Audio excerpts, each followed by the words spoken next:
Recap. போன வீடியோல ஹாரியும் செட்ரிக்கும் ஒரு கிரேவ்யார்டில் இருந்தாங்க. அவங்கள நோக்கி வந்த வார்ம்டேல் செட்ரிக்கு கொலை பண்ணிட்டு ஹாரிய அங்க இருந்த ஒரு கல்லறையோட சேர்த்து கட்டிடுறாரு. அவனோட வாயிலையும் துணியை வச்சு அடைச்சிடுறாரு. அவர் ஒரு பெரிய பாத்திரத்துல துணி மூட்டைக்குள்ள இருந்து ஒரு சின்ன குழந்தைய அளவுக்கு இருந்த ஒரு கிரீச்சரை உள்ள போடுறாரு. அதுலயே அவர் கல்லறையில இருந்து எலும்பை எடுத்து உள்ள போடுறாரு. அவரோட கையை வெட்டி உள்ள போடுறாரு. அப்புறம் ஹாரியோட கையில இருந்து ரத்தத்தை எடுத்து உள்ள ஊத்துறாரு.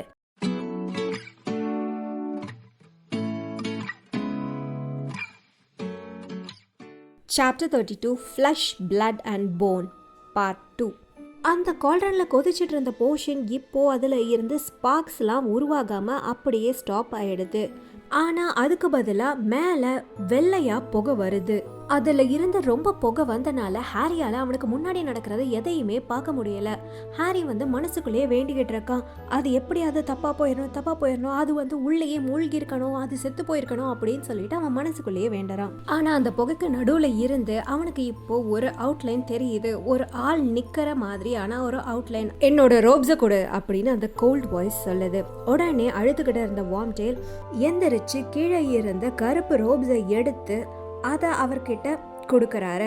அந்த கால்ட்ரன்ல இருந்து ஒரு ஒல்லியான மனுஷன் வெளியே வர்றான். ஹாரிய பார்த்துக்கிட்டே ஹாரியும் திரும்ப அந்த ஃபேஸை பார்க்கறான். அது அவனோட கனவுகளில் 3 வருஷமா வந்துகிட்டு இருந்த ஒரு முகம். எலும்பு கூடு மாதிரி வெள்ளையா இருந்த அந்த முகம் சிகப்பான கண்களோடையும் மூக்கு இல்லாமலும் ஒரு பாம்பு மாதிரியான முகம். லார்ட் வால்டமோர்ட் திரும்பவும் வந்துட்டாரு. Chapter 33 The Death Eaters Part 1. ஹாரியை பார்த்துட்டு இருந்த வால்டமோர்ட் இப்போ குனிஞ்சு அவரோட உடம்ப பார்க்கறாரு. அவரோட கைகள் ரொம்ப வெள்ளையாகவும் ஸ்பைடர் மாதிரியும் நீளமான விரல்களோட இருந்தது. அதை வச்சு அவரோட மார்பையும் அவரோட கைகளையும் அவரோட முகத்தையும் தடவி பார்க்கறாரு. அவரோட கண்கள் ஒரு பூனையோடது மாதிரி இருட்டுல ஒளிரிச்சு. அவரோட கைகளை அவருக்கு முன்னாடி நீட்டி அதை மடக்கி பார்க்கறாரு. அவரோட விரல்கள் மடங்கினதும் அவருக்கு ஒரு பயங்கரமான சந்தோஷம் அவரோட முகத்துல. தரையில முணங்கிக்கிட்டே கடந்த வார்ம்டேலையும் அவர் கவனிக்கல. பக்கத்திலேயே சுருண்டு இருந்த அந்த பாம்பையும் அவர் நோட்டீஸ் பண்ணல. வால்டமோர்ட் அவரோட கைய அவரோட ரோப்ஸ்ல இருந்த பாக்கெட்ல விட்டு ஒரு வாண்டை வெளியே எடுக்கிறாரு. அவரோட வாண்டையும் ரொம்ப ஜென்டலா தடவி பார்க்கறாரு.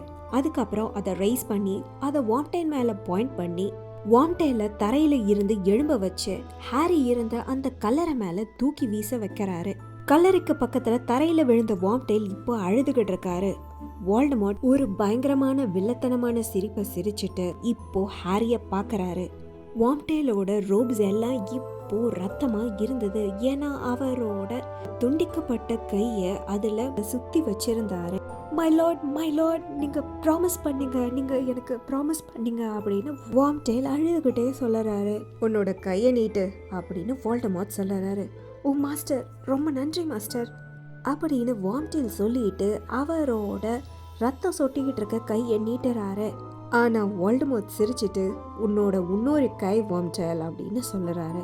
மாஸ்டர் ப்ளீஸ் அப்படின்னு சொல்லிட்டு வார்ம்டேல் அழுகிறாரு. வால்டமோர்ட் குனிஞ்சு வார்ம்டேலோட இடது கையை பிடிச்சு அதோட ஸ்லீவை எடுத்து விடுறாரு. அங்க வார்ம்டேலோட மணிக்கட்டுல ஹாரி ஏதோ இருக்கிறத பார்த்தா அது பார்க்கறதுக்கு ஒரு ரெட் கலர் டாட்டூ மாதிரி இருந்தது. ஒரு மண்டவோடு அதோட வாயில இருந்து ஒரு பாம்பு வெளியே வந்திருந்தது. குவிடிச் வேர்ல்ட் கப் அன்னைக்கு ராத்திரி வானத்துல வந்தா அதே இமேஜ், டார்க் மார்க். வார்ம்டேல் அழுகிறத கண்டுக்காம வால்டமோர்ட் அந்த டார்க் மார்க்கை கேர்ஃபுல்லா எக்ஸாமின் பண்ணுறாரு. அது நல்லா வந்துடுச்சே, எல்லாரும் அதை பார்த்துருந்துருக்கணும். சரி, இப்போ நம்மளுக்கு தெரியும், இப்போ நம்மளுக்கு எல்லாமே தெரிஞ்சிடும் அப்படின்னு அவர் சொல்லிட்டு அவரோட நீளமான ஆள்காட்டி விரலை டார்க் மார்க் மேல வச்சு அழுத்துறாரு. ஹாரியோட நெத்தியில இருந்த அந்த ஸ்கார் இப்போ பயங்கரமா திரும்ப வலிக்க ஆரம்பிக்குது.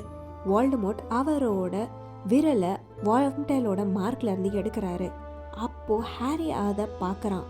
அந்த மார்க் இப்போ கருப்பு கலர்ல மாறிடுச்சு. வால்டமோர்ட் நிமிர்ந்து இப்போ இருட்டா இருந்த அந்த கல்லறை தோட்டத்தை சுத்தி பார்க்கறாரு. இதை ஃபீல் பண்ணதும் திரும்பி வர்றதுக்கு எத்தனை பேருக்கு தைரியம் இருக்குன்னு பார்ப்போம். எத்தனை பேர் முட்டாள்தனமா வராம இருப்பாங்கன்றதையும் பார்ப்போம் அப்படின்னு அவர் சொல்றாரு. அவர் ஹாரிக்கும் வாம்டேலுக்கும் முன்னாடி முன்னும் பின்னுமா நடக்க ஆரம்பிக்கிறாரு. ஒரு நிமிஷம் அந்த மாதிரி நடந்திருப்பாரு. அதுக்கப்புறம் ஹாரியை பார்த்து, ஹாரி பாட்டர், நீ என்னோட அப்பாவோட கல்லறைக்கு மேலே தான் நிற்கிற. அவர் ஒரு மகள், ஒரு முட்டாளும் கூட, உன்னோட அம்மா மாதிரியே. ஆனால் 2 பேருக்குமே அவங்களோட யூசஸ் இருந்தது இல்லையா? உன்னோட அம்மா உன்னை ஒரு குழந்தையா இருக்கும்போது உன்னை காப்பாற்றுறதுக்காக இறந்தாங்க. நான் என்னோட அப்பாவை கொன்னேன். யூசி, அவர் இப்போ எப்படி செத்ததுக்கு அப்புறமும் எனக்கு யூஸ்ஃபுல்லாக இருக்காருன்னு பார்த்தியா அப்படின்னு அவர் சொல்கிறாரு. வோல்டமோர்ட் திரும்பவும் வில்லத்தனமான சிரிப்பை சிரிச்சிட்டு நடக்க ஆரம்பிச்சாரு முன்னும் பின்னுமா. அவரோட அந்த பாம்பும் அவரோடைய போக ஆரம்பிச்சது. அந்த மலை அடிவாரத்தில் இருக்க வீடு உனக்கு தெரியுதா பாட்டர்? என்னோட அப்பா அங்கே தான் இருந்தார். என்னோட அம்மா இந்த வில்லேஜில் தான் இருந்தாங்க. அவங்க ஒரு விச். அவர் லவ் பண்ணிட்டாங்க. ஆனால் அவங்க விச்சுன்னு சொன்ன உடனே அவர் அவங்கள விட்டுட்டு போயிட்டாங்க. அவருக்கு மேஜிக்லாம் பிடிக்கல என்னோட அப்பாவுக்கு. அவர் என்னோட அம்மாவை விட்டுட்டு அவரோட அம்மா அப்பாவோட போய் இருந்தார் நான் பிறக்கிறதுக்கு முன்னாடியே. அவங்க நான் பிறந்ததும் இறந்துட்டாங்க. அதனால் நான் ஒரு மகள் ஆர்ஃபனேஜில் தான் வளர்ந்தேன். ஆனால் நான் எப்போ அவரை கண்டுபிடிக்கிறேனோ அப்போ அவரை கொல்லுவேன்னு சபதம் போட்டேன். அதே மாதிரி செய்யவும் செஞ்சேன். அந்த முட்டாள், எனக்கு பேர் கொடுத்த முட்டாள் டாம் ரிடில் அப்படின்னு வோல்டமோர்ட் சொல்லுறாரு. அவர் இன்னும் நடந்துக்கிட்டு தான் இருந்தார், சுற்றிலும் பார்த்துக்கிட்டே. நான் கொஞ்சம் சென்டிமெண்ட் ஆயிட்டேன்னு நினைக்கிறேன். என்னோட பழைய ஃபேமிலி ஹிஸ்ட்ரியெல்லாம் சொல்லிக்கிட்டு இருக்கேன். ஆனால் பாரு ஹாரி, என்னோட உண்மையான ஃபேமிலி இப்போ திரும்ப வரப்போகுது அப்படின்னு அவர் சொல்லுறாரு. அந்த நிமிஷத்தில் நிறையா க்ளோக்ஸோட சவுண்ட் கேட்குது.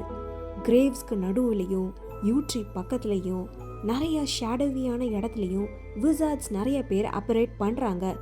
எல்லாரும் மாஸ்க் போட்டிருக்காங்க, ஹூடில் இருக்காங்க. அப்புறம் ஒருத்தராக முன்னாடி வராங்க. ரொம்ப ஸ்லோவாக காஷியஸாக வராங்க. அவங்களோட கண்களைய நம்ப முடியாத மாதிரி மெதுவாக நடந்து வராங்க. வோல்டமோர்ட் அமைதியாக நிற்கிறாரு, அவங்களுக்காக வெயிட் பண்ணிக்கிட்டு இருக்காரு. அந்த நேரத்தில் அவங்களில் ஒரு டெத் ஈட்டர் மண்டிடுறாரு. மெதுவாக வோல்டமோர்ட் கிட்ட தவழ்ந்து வராரு. அவரோட பிளாக் ரோப்ஸோட எட்ஜஸை பிடிச்சு கிஸ் பண்ணுறாரு. மாஸ்டர் மாஸ்டர் அப்படின்னு அவர் சொல்லுறாரு. அவருக்கு பின்னாடி இருந்த டெத் ஈட்டர்ஸும் ஒருத்தராக அப்படி தான் பண்ணுறாங்க.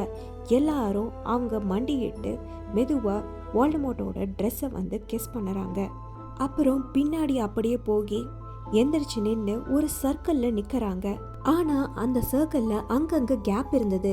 ஏதோ அங்கே வேற யாரோ வர்றதுக்கு இடம் விட்டிருந்த மாதிரி இருந்தது. வோல்டமோர்ட் ஆனால் அதுக்கு மேலே யாரையும் எதிர்பார்க்கல. அவர் சுற்றி இருந்த ஹூடட் ஃபேஸஸை பார்க்குறாரு. அங்கே காற்று எதுவும் இல்லைனாலும் அவர் பார்த்த உடனே அந்த சர்க்கிளை சுற்றி அப்படியே ஒரு நடுக்கம் உருவாகுது. Welcome death eaters. 13 வருஷம் ஆச்சு நம்ம கடைசியாக பார்த்து. ஆனால் நீங்கள் என்னோட அழைப்பை நேற்று நடந்த மாதிரி அப்படி எடுத்துட்டு ஆன்சர் பண்ணுறீங்க. நம்ம எல்லாருமே டார்க் மார்க்கு கீழே இன்னும் சேர்ந்து தானே இருக்கோம் ஆர் இல்லையா அப்படின்னு அவர் கேட்குறாரு. வோல்டமோர்ட் மோப்பம் பிடிக்கிறாரு. எனக்கு குற்ற உணர்வோட ஸ்மெல் வருது, ஒரே கில்ட்டி நாத்தம் தான் அடிக்குது அப்படின்னு அவர் சொல்கிறாரு. திரும்பவும் அந்த சர்க்கிளில் இருந்தவங்க எல்லாரும் நடுங்குறாங்க. வோல்டமோர்ட் அவரோட டெத் ஈட்டர்ஸை தண்டிச்சாரான்றதை அடுத்த வீடியோவில் பார்ப்போம். இதோட இந்த வீடியோவை முடிச்சுக்கிறேன். உங்களுக்கு இந்த வீடியோ பிடிச்சிருந்தா ப்ளீஸ் லைக் பண்ணுங்கள், ஷேர் பண்ணுங்கள், சப்ஸ்கிரைப் பண்ணுங்கள். தேங்க்யூ ஃபார் வாட்சிங்.